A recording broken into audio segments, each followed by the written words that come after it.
Hello and welcome to Walking Through the Latter Days. Well, last week we finished our study of the rapture. And this week we're beginning a new study. We're going to begin studying the tribulation period. Well, first, the tribulation period is a 7-year period in which the Antichrist makes peace with Israel. The Antichrist convinces Israel that he has a perfect peace plan. Now, just this week, the Prime Minister of Israel, Benjamin Netanyahu, he has now agreed that the two-state peace solution is the perfect plan. And he now says that if the international community agrees with him, that he's willingly to go along with this peace treaty and would eventually sign it. And I believe that this could very well be the beginning, the very beginning of this 7-year peace treaty being signed. Well, the 7-year peace treaty, or the tribulation period, is divided in half. We have the first 3.5 years, and we have the second 3.5 years. Well, the first 3.5 years is going to be some terrible times, to say the least, on this earth. But during the last 3.5 years will be the worst of all. The last 3.5 years is what Jesus calls the Great Tribulation. Well, during the last 3.5 years, Satan will enter into the body of the Antichrist.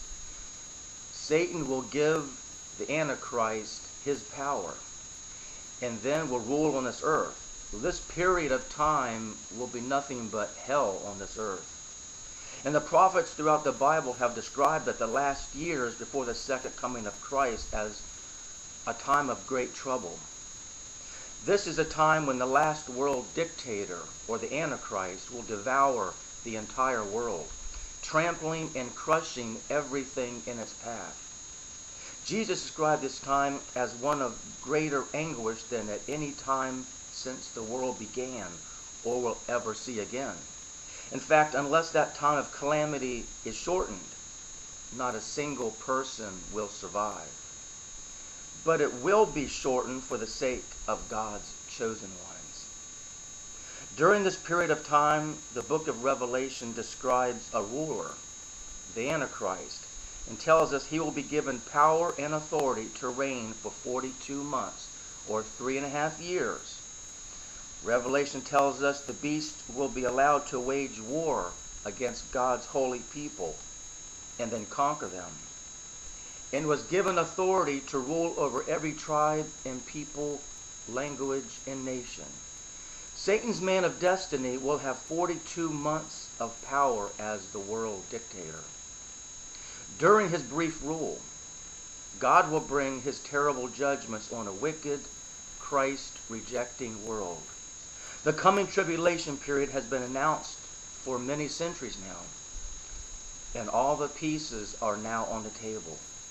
The stage has been set, and the Middle East will return to the center of the international arena. 10 world leaders will emerge to gather together the power which was lost by the fall of Rome. The Antichrist will wait for just the right moment to remove 3 of these leaders and take control of the group of 10, thereby controlling the European Union, the New World Order, the one world government. For the first 3.5 years, the Antichrist will appear as though he is the Prince of Peace, the Savior of the entire world. He will have Israel convinced that he is the true answer for permanent peace. But the last half, or the last 3.5 years, he will use satanic wonders and power to declare that he is God and ruthlessly crush all opposition. Near the end of the Great Tribulation, all the nations of the world will gather together their armies to challenge him. In the midst of a dramatic world war, all the armies will converge to begin the battle of all battles, the last war to ever be fought on the face of this earth. And that is the battle of Armageddon. But before we study the battle of Armageddon, we first have to study the battle of Gog and Magog, which occurs sometime during the first 3.5 years of the tribulation period.